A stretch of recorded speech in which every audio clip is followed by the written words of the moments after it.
오늘 함께 나눌 말씀은 창세기 9장 18절에서 27절까지의 말씀입니다. 제가 봉독하겠습니다. 거룩하신 하나님의 말씀입니다.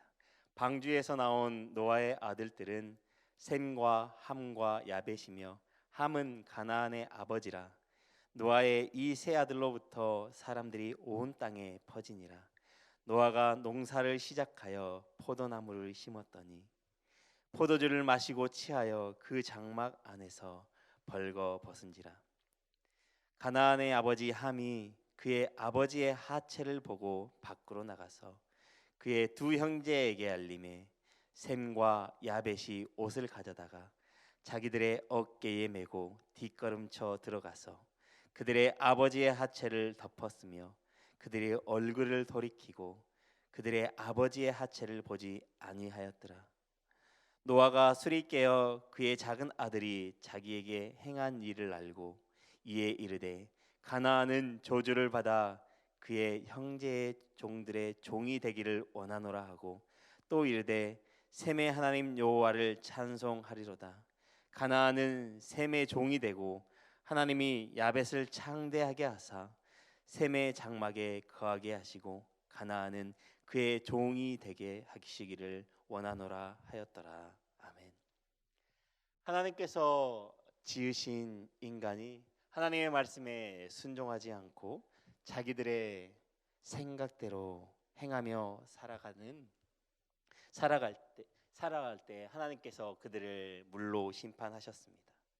40일 동안 밤낮으로 비가 내리고 세상이 다 덮이는 홍수가 나게 되었습니다. 하나님께서 지으신 사람을 비롯하여 모든 생명체들이 다 한 인간의 죄로 말미암아 심판을 받게 된 것입니다. 하나님께서 이런 가운데에서도 하나님께서 은혜를 베푸시고 노아의 가족을 선택하셨습니다. 그리고 그 가족과 노아와 그의 자녀들을 구원하여 심판으로부터 구원하여 주셨습니다. 그리고 하나님께서 홍수가 그친 후 노아가 드린 제사를 받으시고 노아 홍수 이후에 창조 때와 같은 복을 내리시기를 원하셨습니다. 그래서 노아와 그의 아들들에게 복을 주시며 생육하고 번성하여 땅에 충만하라라고 말씀하셨습니다. 홍수 심판으로 인해 이 땅 가운데는 아무도 없었습니다. 그래서 하나님께서는 이제 노아와 그의 자녀들로 인하여 새로운 문명이 시작되기를 원하셨습니다. 이 땅이 다시 한번 더욱더 풍성하여지기를, 가득 채워지기를 원하셨습니다. 오늘 본문 말씀은 이 노아 홍수 이후에 노아의 가족들에게 일어난 사건을 기록하고 있습니다. 하나님의 사람 노아의 아들들부터 온 땅에 사람들이 퍼지기 시작하였습니다. 오늘 본문 20절 말씀에 이렇게 기록합니다. 노아가 농사를 시작하여 포도나무를 심었더니 방주에서 나온 노아의 가족들은 농사를 짓기 시작하였습니다. 특별히 심은 농작물 중에 하나가 포도나무였습니다. 그리고 노아는 그곳에서 얻은 열매로 술을 빚어 마시는 것을 좋아했던 것으로 보여집니다. 그런데 여기까지는 참으로 좋습니다. 왜요? 하나님께서 말씀하신 그대로이기 때문입니다. 아담에게 너가 땀을 흘려야 땅의 소산을 수고하여야 땅의 소산을 얻게 될 것이라고 하신 그 말씀처럼 노아는 다시 한번 농사를 시작하게 된 것입니다. 그런데 이 술을 빚어 마시다 보니 문제가 생기게 되었습니다. 아마도 처음에는 한 잔, 두 잔 마시기 시작했을 것입니다. 그런데 어느 하루는 인사불성이 되고 말았습니다. 보통 술을 마시고 나면 항상 이런 상태에서 문제가 발생합니다. 아마 포도주를 너무나도 마신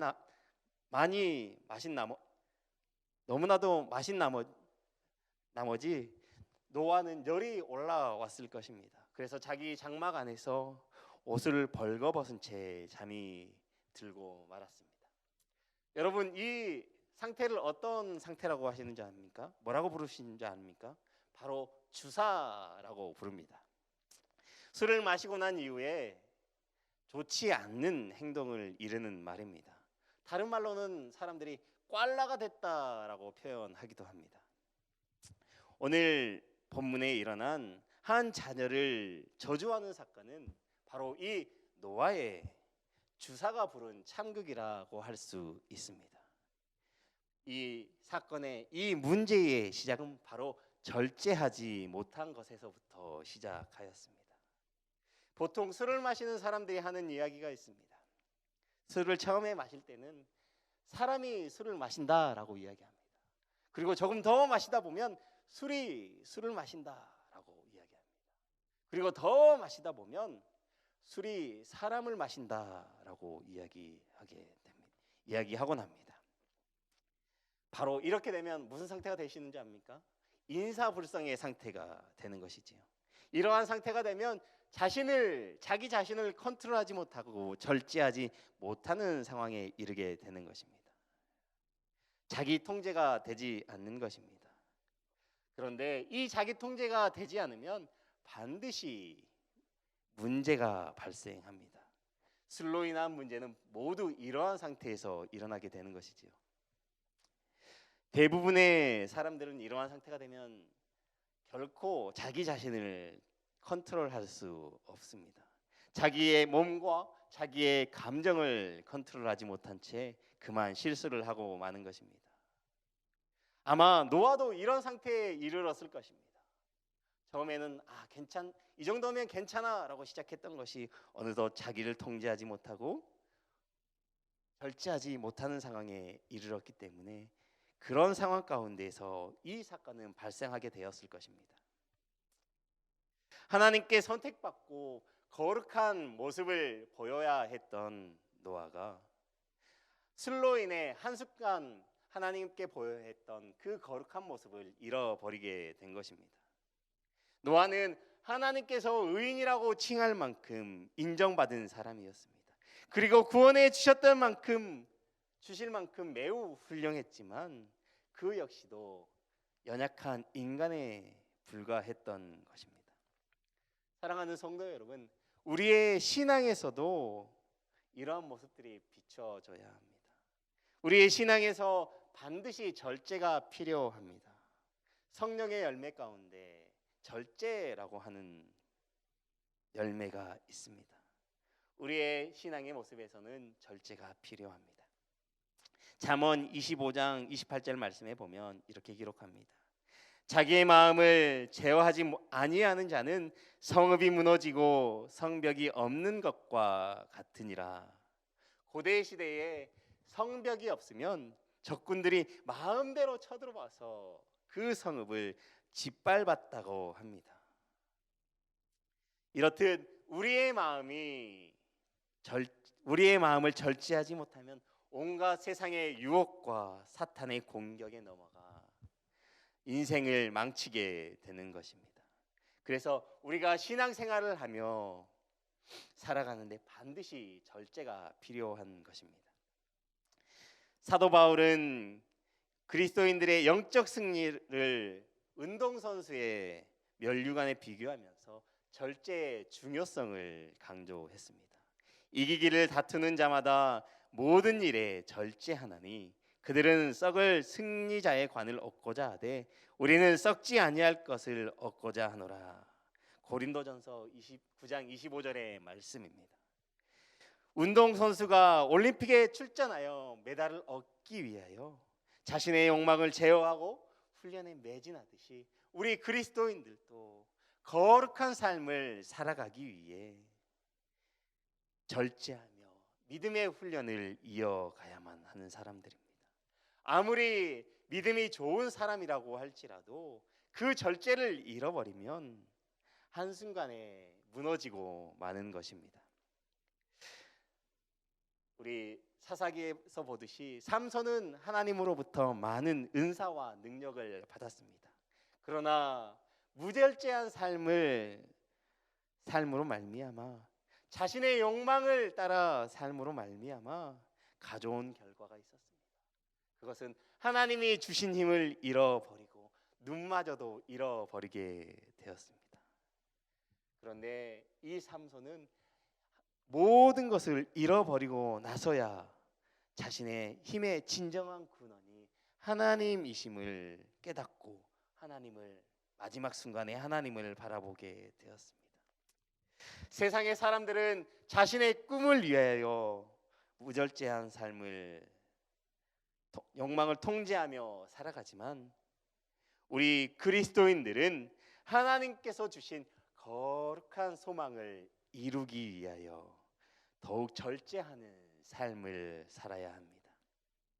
사랑하는 성도 여러분, 이 모든 것을 잃어버리기 전에 하나님을 바라보고 절제하는 신앙생활을 할 수 있기를 주님의 이름으로 축복합니다. 그리고 오늘 본문 말씀에 보면 아버지의 주사를 보고 행동하는 그의 아들들의 모습을 기록하고 있습니다. 22절, 23절 말씀입니다. 가나안의 아버지 함이 그의 아버지의 하체를 보고 밖으로 나가서 그의 두 형제에게 알림해 셈과 야벳이 옷을 가져다가 자기들의 어깨에 메고 뒷걸음쳐 들어가서 그들의 아버지의 하체를 덮었으며 그들의 얼굴을 돌이키고 그들의 아버지의 하체를 보지 아니하였더라. 아멘. 함은 아버지의 벌거벗음을 보고 다른 형제들에게 알렸습니다. 여기서 알렸다라고 하는 원어적인 의미는 조롱거리나 부끄러움을 다른 사람에게 폭로하다라고 하는 의미를 가지고 있습니다. 그렇습니다. 함은 자기 아버지의 부끄러움을 형제들에게 폭로한 것입니다.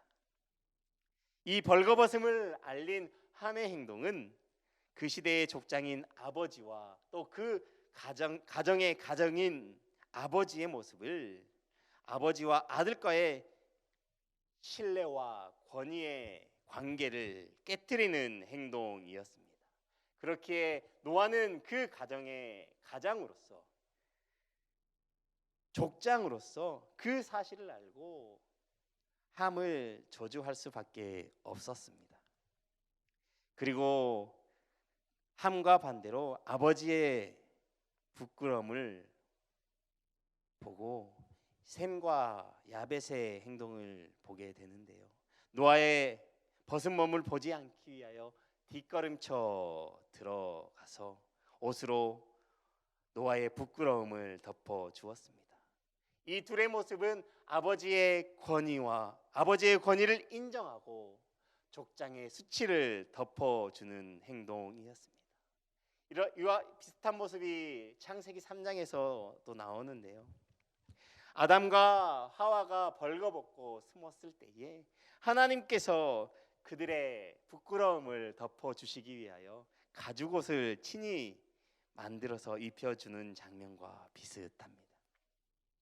그렇습니다. 이 셈과 야벳의 행동은 아버지의 수치를 가려줌으로써 하나님이 보시기에 선한 행동을 행하였습니다. 사랑하는 말씀삼 공동체 여러분들은 어떠한 행동을 하시겠습니까? 이 셈과 야벳의 모습은 다른 모습으로 또 이야기할 수 있는데요. 그 모습은 예수님께서 우리의 죄를 덮어주시기 위하여 십자가에 달린 모습을 예표한다는 것을 우리는 기억해야 합니다. 예수님께서는 우리의 허물과 우리의 수치를 덮어주시기 위하여 십자가에 달리셨습니다.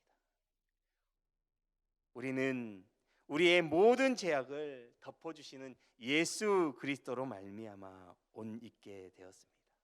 그리고 예수 그리스도를 옷 입음으로 말미암아 하나님의 자녀가 되었습니다. 우리의 죄를 가려주시는 죄사함의 은혜를 우리는 기억해야 합니다. 그러므로 우리에게 있는 그 부끄러운 모습들을 하나님 앞에 낱낱이 구하며 나아가야 할 것입니다. 우리의 모습이 하나님 앞에서 나태해지거나 부끄럽지 않게 절제하는 그리스도인의 삶을 살아가야 하겠습니다.